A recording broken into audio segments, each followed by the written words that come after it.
Hello everyone, I am K. Sadashiva. Welcome to my channel KLR Educators. First of all, thanks to all those people who are supporting me and my channel. And also I request all the students and aspirants who are referring my videos, I urge you to make a running notes which will be very much helpful for your future reference. Please while watching the video, pause it, make a running notes and then you can play that video. Okay, in this way you can cover everything whatever I have covered in these videos, and also the notes which you are making, it will be very much useful for your revision.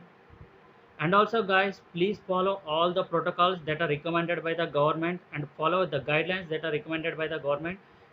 Stay safe, keep yourself healthy and your surroundings healthy and your family members healthy.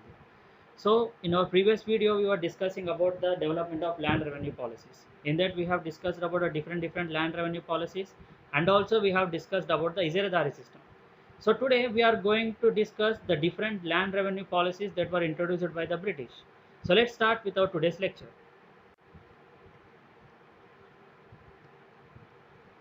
Zamindari system. So if you take the land revenue policies, it was mainly classified into three types. One was permanent settlement, another was Rayatwari settlement, and another one was Mahalwari system.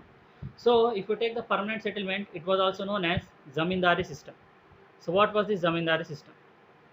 So because of the failure of earlier land revenue system, the court of directors needed a permanent settlement for collection of land revenue.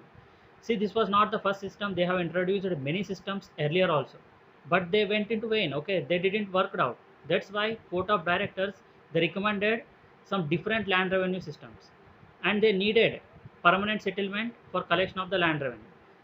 See, you have to understand one thing, that if they are implementing one system, they are not going to implement that system into the entire country, because the situation, the conditions are different in different parts of the country. If you take Zamindar system, you can find this system mostly present in the southern part of the India and also some of the northern parts. So if you take Zamindar system, why they introduced this Zamindar system? Because all the systems which they introduced earlier were failing. Okay, they have failed. That's why the court of directors, they needed a permanent settlement. John Shore was the advisor to Lord Cornwallis and he recommended Zamindar system. The Governor General at that time, during this introduction of Zamindar system, was Lord Cornwallis. And who recommended Lord Cornwallis about the Zamindar system? It was John Shore. So Zamindar system or permanent settlement was devised by Lord Cornwallis in the year 1793. So if you take Zamindar system, it was devised by Lord Cornwallis in which year? It was the year 1793. So this is the image of the Zamindar who is feeling happy, very much happy after getting the power to exploit the people. Let's see what Zamindar is going to do. So Zamindars were regulated as landlords. Post was made hereditary and transferable. See, this Zamindar post was hereditary. Means his son, his son, his son. Like that they are going to get the same power, and it is transferable also. Zamindars given power to evict cultivators.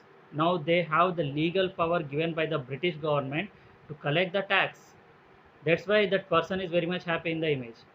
So the Zamindars started to exploit cultivators in such a way that they became tenants in their own land.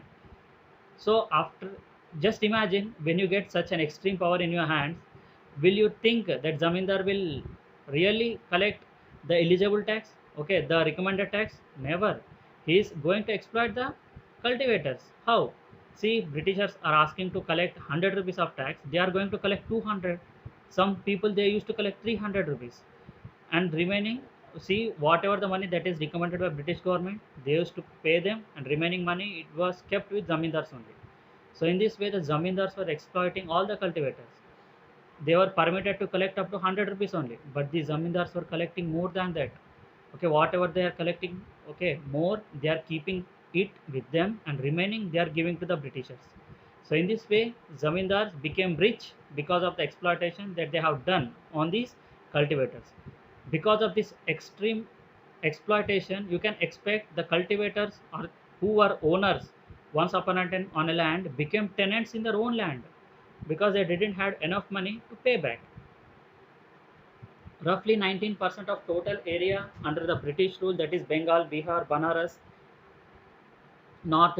division of northern western provinces and northern Karnataka region, were covered under this zamindar system. So what were the regions that were covered under this zamindari system? It was Bengal, Bihar, Banaras, northwestern province, and northern Karnataka. So hardly 19% of area was covered under the zamindari system. Rayatwari system. So what is this Rayatwari system? As East India Company was expanding its territory, they wanted to make a new system for collection of land revenue, as zamindars in the south were not yielding the profit they anticipated. See, zamindar system was introduced, and it was introduced only in some parts of the country. And the zamindars who were appointed as a tax collector on behalf of the British government, they were doing extreme exploitation. When the Britishers they came to know, they wanted to introduce some other system, and in this time they wanted to introduce such system that they can make a direct settlement with the farmers. Means in this Rayatwari system, there will be no more middlemen who is working behalf of the British and collecting tax behalf of the British. So British will directly collect the tax from the peasants. So in this way, the farmers will get some kind of benefit because the zamindars were exploiting a lot. Now that kind of exploitation can be avoided in this Rayatwari system. Thomas Munro, who was Governor General of Madras, developed this system. So Thomas Munro, who was appointed as Governor General of Madras, he appointed this system. So Madras, Coorg, Assam, East Bengal, Bombay were the places where this system was active. So if you take Rayatwari system, it was introduced in the parts of Madras, Coorg, Assam, West Bengal, Bombay, and other parts of the country. Revenue was directly settled with ryots who were registered landowners. See, the main point in this system is now the Britishers are going to directly settle with the farmers. No more middlemen. Owner was not evicted from his holdings as long as he pays the government revenue. So as long as the farmer is paying revenue properly to the government, he is not evicted.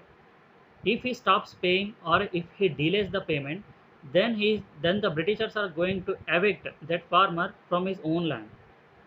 So in this way we can witness there were no mediators and the government directly settled everything with ryots, that are the farmers. 50% of net produce was fixed as land revenue. Imagine if I am earning 100 rupees, 50 rupees has to be paid as tax. So just imagine, still a lot of exploitation was going on. But the drawback of the system was that the government officials indulged in harsh measures for non-payment or delayed payments. As we discussed earlier, the owners who were not paying the tax on proper time or who delayed the payments, they were the Britishers, they were indulged in harsh measures for collecting the non-payment or delayed payments. So in this way, this was one of the drawback of the system, because imagine when there is famine, if there are floods, or if there are any other situation because of which the farmers are unable to pay the tax, then instead of supporting them, the Britishers used to indulge in harsh measures for collecting the tax. So this was one of the major drawbacks of the system. Sometimes they forced the farmers to grow the crops they wished instead of traditional crops which were grown according to the need and climate of that region. This is one of the important point you have to note, because of which Champaran Satyagraha took place. See, sometimes the farmers were forced to grow such crops which were against the traditional crops which were grown in that region. So in this way, the Britishers started to exploit a lot all the farmers through this Rayatwari system. Next, Mahalwari system. Holt Mackenzie introduced this system. In Rayatwari, it was difficult to collect the taxes from single farmer as groundwork was more and it needed more manpower. See, single to single farmer collection is very much difficult, and you need more manpower to collect the tax. Imagine if I am Governor General, it is not possible for me to roam to every farmer, to go to every farmer and collect the tax. Instead, again, they need some person, a middleman who will collect the tax. So in Rayatwari, there was no middleman, so the British officials has to directly go to the farmer and has to collect the tax. So because of which the Britishers needed more officials to be appointed, more salaries to be paid, so more expenditure. That is why they thought of introducing some other system in which again they can introduce a middleman and who will be accountable to this British government.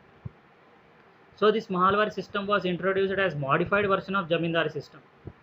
Settlement was made estate by estate or village by village. So settlement was made by estate or village by village. Means in a village there will be a village head who may sometimes be zamindar, and he is responsible for collecting the tax. Okay, imagine if a village consisting of 100 families, they are going to pay their tax to the village head, and village head will pay the money to the British government. Head of the village, who is sometimes zamindars, was given the powers to collect the tax. Village community as a whole were considered as the owner of the land. The beautiful point of this system is here, who are the owners of the land? He is not the single person, but village community as a whole were considered as the owners of the land. So in this way, it was very much difficult to evict the farmers from their land in this Mahalwari system, and the payment was also very much efficient when compared to other systems. That is why this system worked a lot. Punjab, central provinces and northwestern provinces were covered under this system. So what are the regions which were covered under this Mahalwari system? It was Punjab, central province, and northwestern provinces were covered under this system. So with this, we are done with our today's session. Hope you understood everything regarding the different agriculture policies or land revenue policies that were introduced by the British and how they exploited our Indian farmers. So if you like my video, please give a like, share this video to your friends, and subscribe my channel if you haven't subscribed yet. And please stay home, stay safe. Thanks for watching my video. Thank you one and all. Jai Hind.